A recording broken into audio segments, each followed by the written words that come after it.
Hey dudes, how's it going? Bracing for downtime offline here, and welcome to BDO. I'm Kyrandis, and this is just a video of, I guess, like an update to what the heck's going on the world, as I always do, like periodically in this game. Just mostly figuring out what the heck is going on. What am I chasing for now? I've actually put a pause on gear, so from December I grinded pretty hardcore for about like 4 to 6 weeks from December. Like there was a time in November and December where I had to quarantine due to COVID-19, so I didn't have anything I could do for 3 weeks other than game like a maniac. So I played about like probably like 16 to 18 hours a day and just went to bed whenever the hell I felt like it during quarantine. In any case, that's not something to be happy about. It kind of sucked. But I pushed like a lot of gear score just to chase after La Orzeka armor in Ash Forest and Olin's Valley. Ended up grinding those places like crazy, pushing gear. It was about 60 to 70 billion silver in the span of like 4 to 4.5 weeks or something like that. It was really rough. It was really tiring. I wouldn't really enjoy it. In any case though, that was like in the past, and then like because I worked on combat gear for so long, I moved into life skill gear again. So now I'm just sort of casually pushing life skill gear from like January, February and whatnot into March. And we're having the server transfer, I guess, happening tonight as of this posting of this video, or like within the days or so. And I'm chasing actually like right now, after the only thing I kind of care about is furniture in housing, which is kind of weird because I'm actually just trying to beautify a house somewhere and sort of just turn it into like a screenshot studio, I guess, was like kind of what I wanted to do here, and make like wallpapers or something. I don't fucking know, or like make a story. I don't. It's just for literally for fun, okay? Okay, if I'm having fun doing it, I'm gonna fucking do it. But and also like at the same time, periodically, daily, I'm chasing donkey gear. People don't know what the heck donkey gear is. Apparently a lot of people come to stream going like, why are you on this island? What are you doing here? What do you get out of it? There's a donkey gear set that you can grind for out at Papu Otter Island that's been there since like, you know, a year ago, I guess, or like even a year and a half ago. It takes very long to get it, but if you get the full set, it essentially enables a donkey to grant your character a buff for 1 hour that grants 10% life EXP at max. It starts off at 3%, progresses to 5, and then to 10%. You need about 1,500 of the coins here that are exchanged through the dailies or something, so you can get about 14 to 16 coins in dailies every day over here. So yeah, that's going to take a while. If you participate in the Papu Otter Wars, you can make about 4 to 5 coins a war if you're good. It's pretty rough to reach that amount. Or you can just grind the monsters there and spend probably around like, I think it's like 350 hours in total, or like 400 hours of just pure grinding the mobs there in a transformed Papu Otter and smacking with a stick or a seashell like basher. Either way, it's going to take a long time, but I totally think it's worth it for that 10% life EXP buff that you can pop forever. Essentially, it's, you know, 5-minute cooldown and 1 hour duration buff, so it's really, really nice in my opinion. That's one of the things I'm heavily going for right now. I'm also doing bartering still periodically, not as much as I used to be, and I've just been mostly processing right now. I've been doing a lot of processing in Heidel because I just have so many materials that I wanted to get rid of. All of this to me just looks like locked money, and I don't like having stuff just sitting there locked money. I don't care if the money is like kind of delayed or whatever. I just want it like sort of now, like instant gratification sort of, but not really. It's still heavily invested into delayed gratification.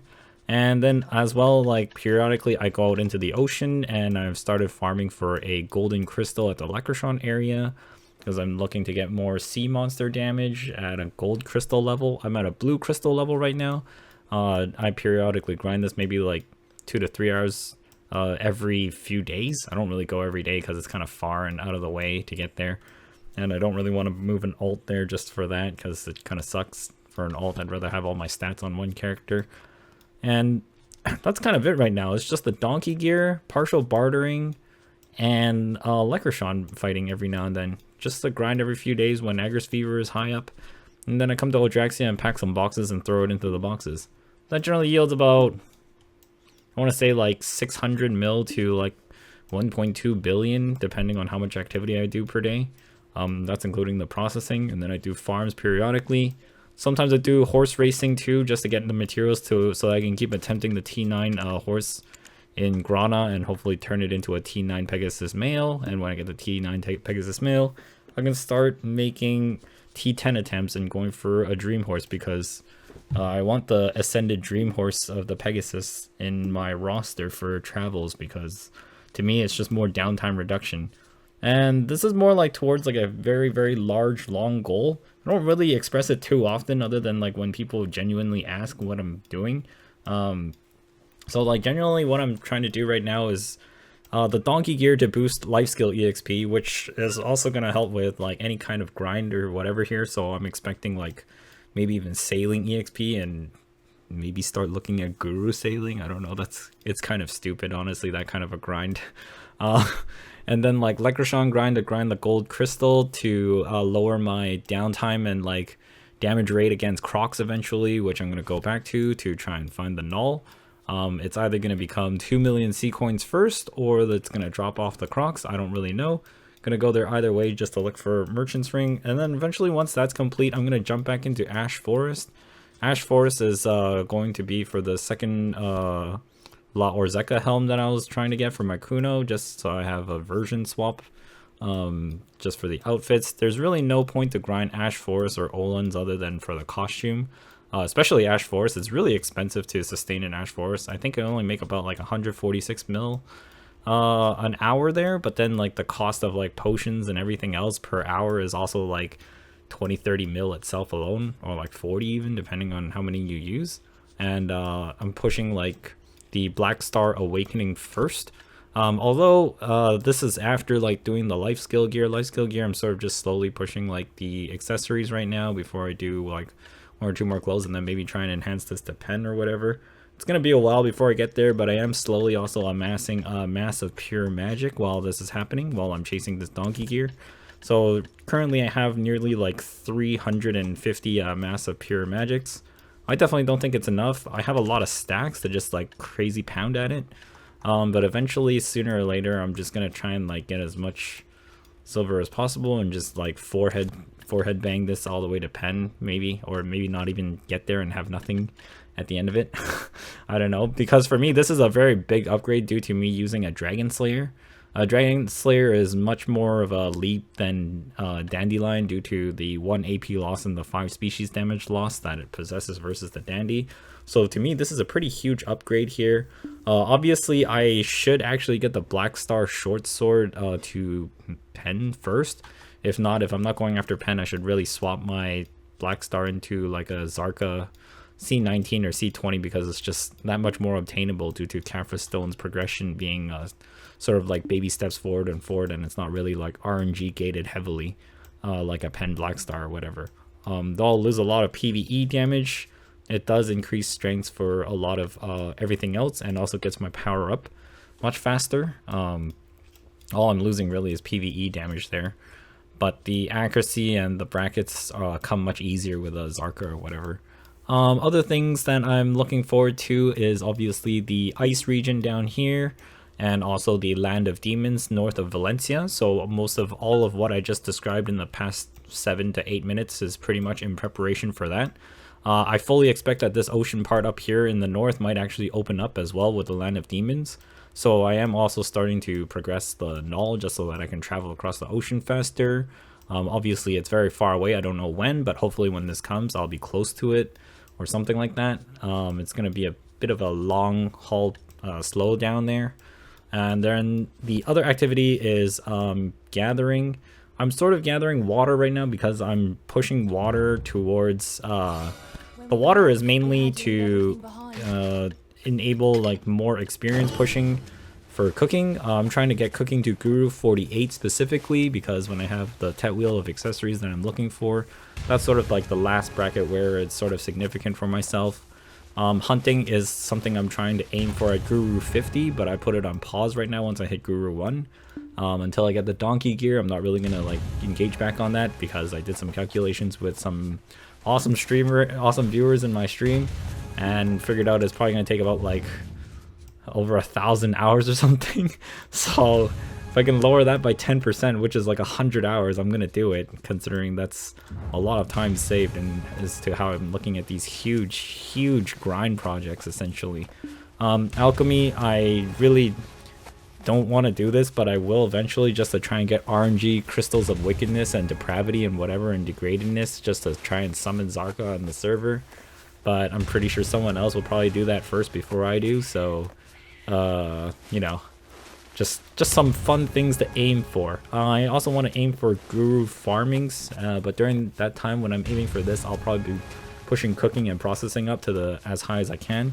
I think processing, I need to stop at like Guru 42 is where I'm sort of ending on that. Cooking, once it's at 48, then this just becomes pure cash. Right now it's still sort of progressional and sort of just for Imperial delivery.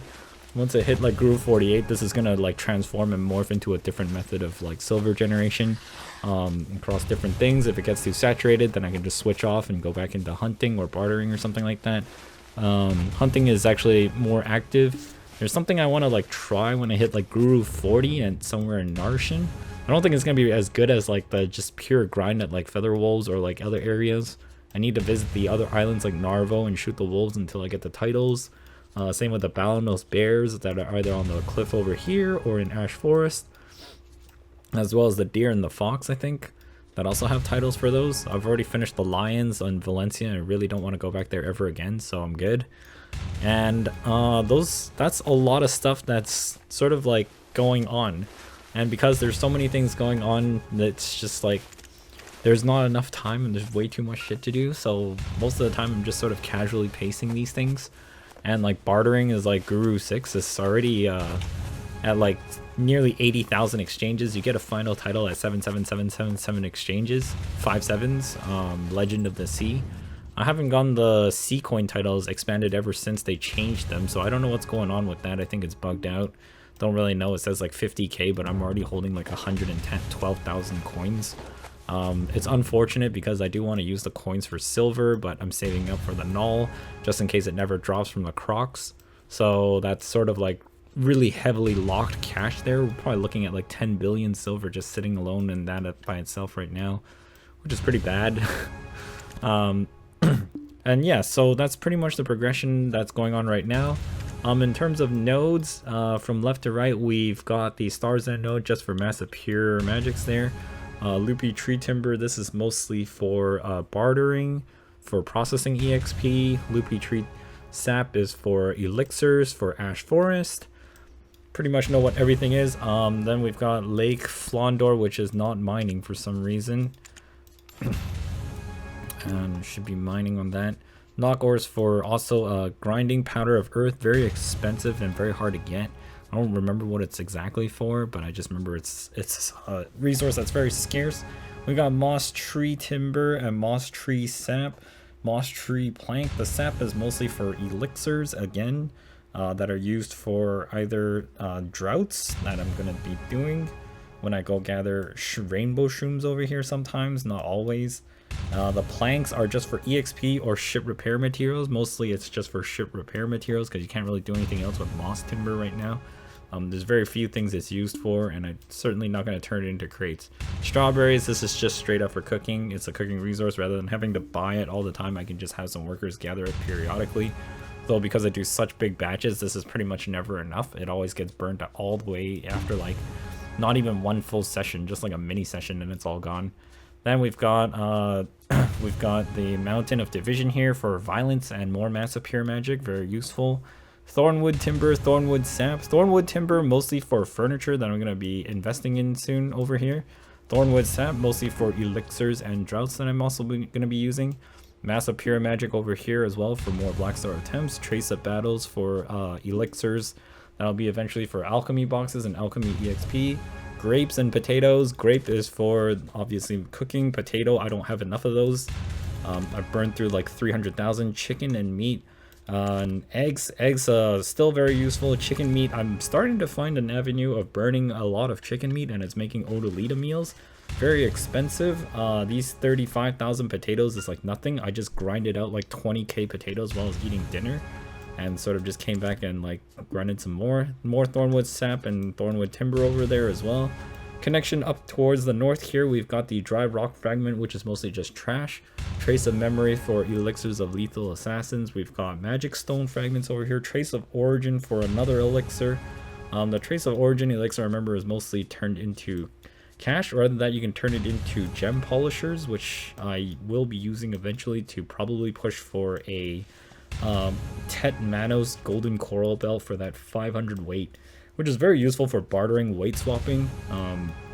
It's also used good for packing imperial boxes or doing large batch processing.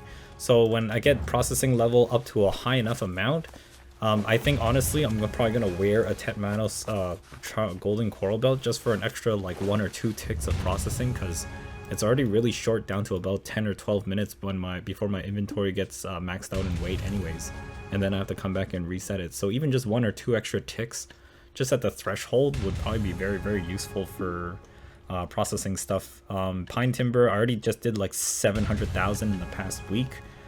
This 500,000 pretty much looks like nothing now after doing 700k in pretty much a week. That's kind of bonkers. That's the only one I didn't move. We've got bracken here, also part of the Odolita meals or Dregan meals. I don't do Dregan meals anymore. I do Odi meals now. Dry main grass, need this for either Tenacious of Origins Wind or EXP elixirs, which is also used for a different drought. Bracken here as well. Thuja sap for helix elixirs, Thuja timber and planks for furniture that I'm going to use down the road. We've got more pine timber and pine planks and pine sap. Down here we've got the iron ore and rough mud crystals here. Rough mud crystals for bartering, iron ore for iron shards, which can either turn into, well, you just burn them into shards, and then iron shards can be used for all sorts of things, including node wars, which happens all the time, so it does move. Cloud mushrooms also for bartering.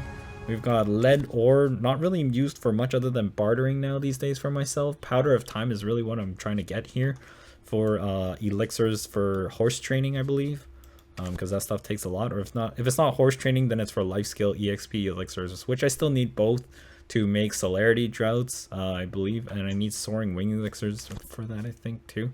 Life elixirs because I always run out of Verter droughts, and then I also need the life EXP flowing times for hunting because I don't want to be using a drought when I'm hunting. Then we've got a maple, timber, and sap, same thing over there. Acacia, this is for trace of the earth. That's the most expensive thing here. There's only 2 nodes that provide trace of the earth, and I need those for alchemy elixirs later down the road. And for the cycle of activities that pretty much unending. Acacia timber and acacia sap, that's for crates boxing all the way in Odraxia that I send all the way to Port Rant. More maple sap, old tree bark, very used for bartering or shipbuilding. White cedar timber, white cedar sap, same thing for shipbuilding. Then we've got over here ash timber and ash sap. Also for timber building, ash sap for elixirs that are very useful. Potatoes need more. Potatoes need more. Chicken and egg. It's sunrise herb, need more. Ash timber, spirit's leaf, also need more of those because I do actually run out eventually of the timbers, because I'm only doing maple timber, acacia, and white cedar, and ash timber are my main like 4 timbers for crates that I'm doing. There's also the Serendia crate when I run out of those 2, which is like maple and pine. So I still need maple timber all over the place. This over here for Trace of the Earth and Trace of Ascension, both very expensive. Hopefully you have a human on all your excavation nodes because they have the best chance of spawning traces for yourself. Grapes over here, not enough fruit for cooking generally. And then olives over here for vegetables to also go inside with the pumpkins somewhere up here.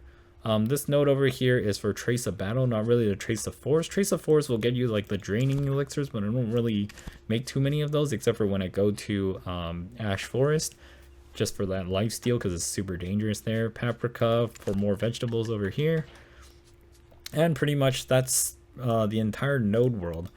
Down here it's just this one node for that titanium ore, which I use for Manos accessories, and the vanadium over here is also used for Manos accessories.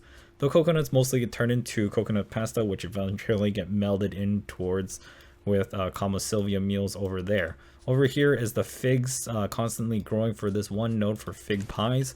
Also part of the Kama Sylvia meal branch, which I go through in rotation periodically when I run out of one resource, I swap over to the next meal and we go from there.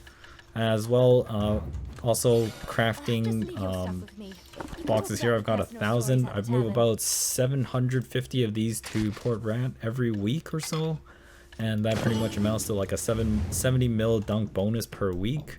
Trying to edit these workers to be better. So they got ore processing. I'm basically really looking for somebody with multi crate proc over here. This guy needs his skills to be reset. He's been going on the Crypt of Resting Thoughts too long. Should be sending a human there because those dwarves don't have really shit luck. So honestly, I might have more massive pure magics had I done that. There's also a weekly quest here by Self Verdes.